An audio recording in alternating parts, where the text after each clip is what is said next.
and well, Trumeau is kind of still down, but when it floods, they're the ones, and they will control the food supply. But they won't. Everyone else will drown. The people who know how to provide their sustenance will be the ones who will survive. Yes. The people in Westmount might hoard in their basements. You know, but you can only hoard in the basement so much. You mean in the rate? Please, gentlemen, yeah. Just three more thoughts. What sustained our hunter-gathering ancestors, and we were hunter-gatherers for more than 90%, we have been for more than 90% of our time on this little planet, was soil, water, air.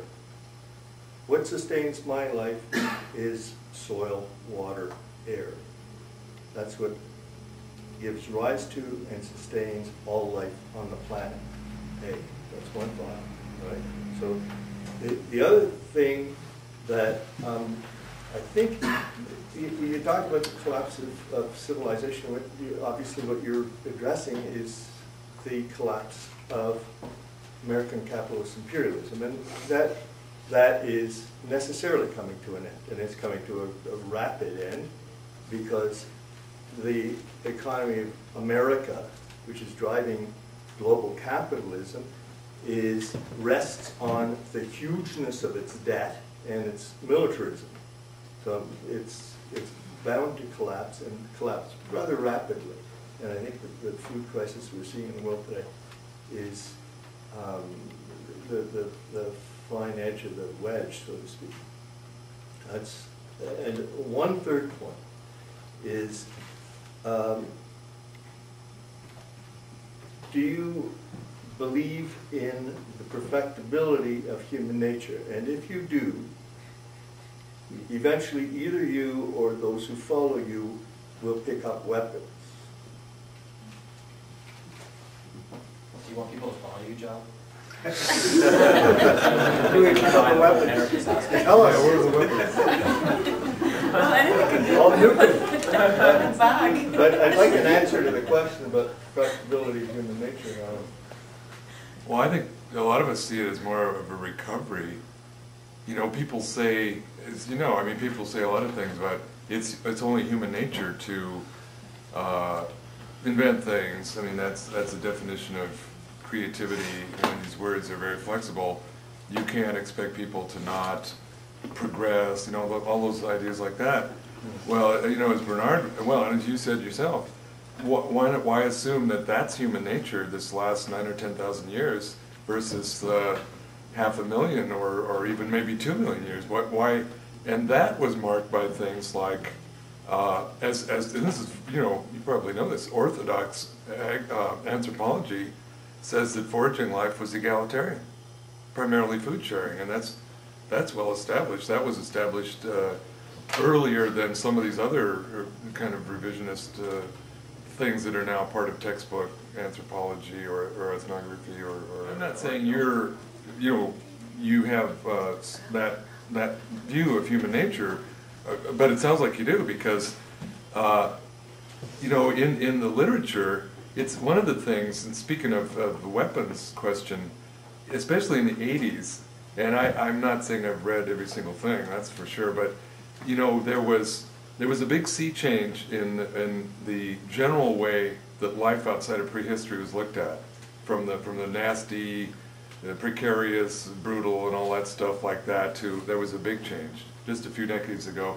and then there was kind of a counter reaction, and not surprisingly, some books in the 80s came out saying, well, this was all to make it sound so rosy. That was baloney. So the more conservative people mounted, and one of the forms it took, by the way, was on this very question of war, because one of the ideas, or not ideas, but one of the findings is that you don't get organized war, you don't get organized violence until you have domestication. which is very easy to, that's just an empirical datum.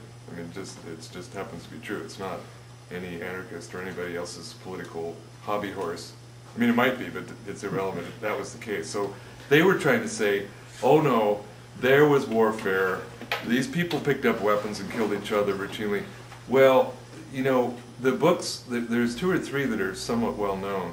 And the thing is, though, when you go through those books, and I thought, well, maybe so. I mean, you gotta be faithful to the evidence. You can't just be ideological because you'd like to have this vision of something that doesn't work, you know. So anyway, thing is, these books all made the same thing.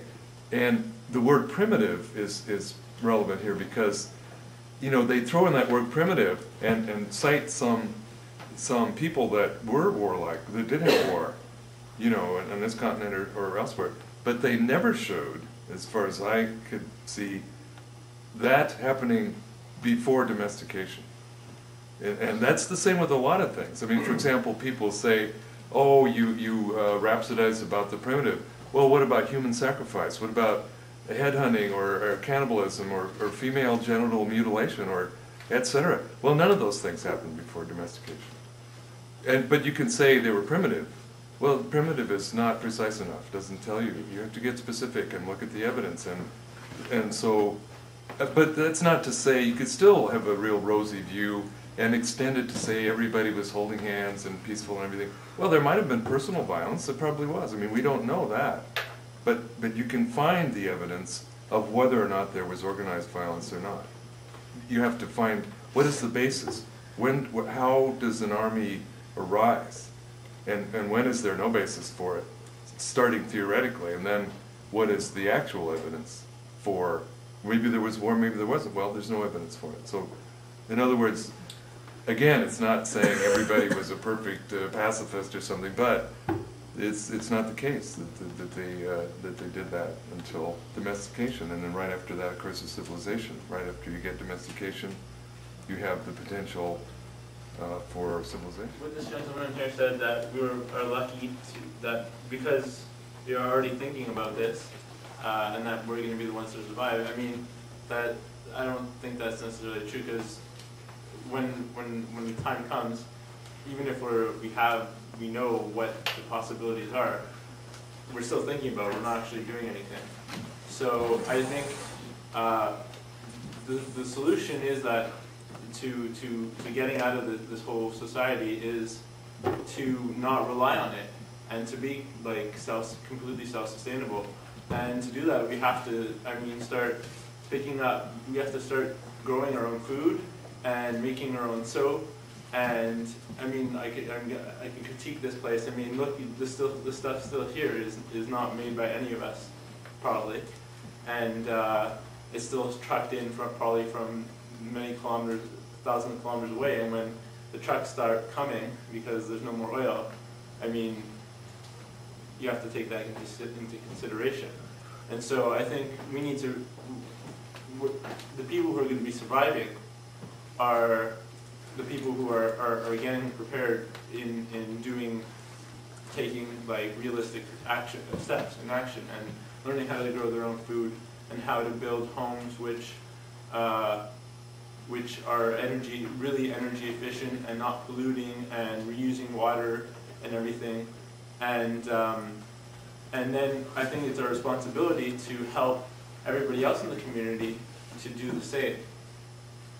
And so I think it's going to take I think the solution is something like what happened in Cuba, where people really got together and they, by necessity, they had to start growing their own food and living without relying on the fundamental institutions that are causing all the problems.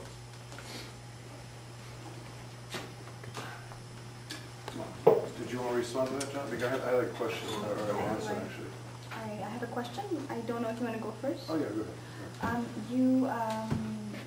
You mentioned that there's a difference between tools and technology, and how tools are, ultimately not only acceptable but necessary for our survival, even if we do eventually move towards primitivism. I want to know, what is your take on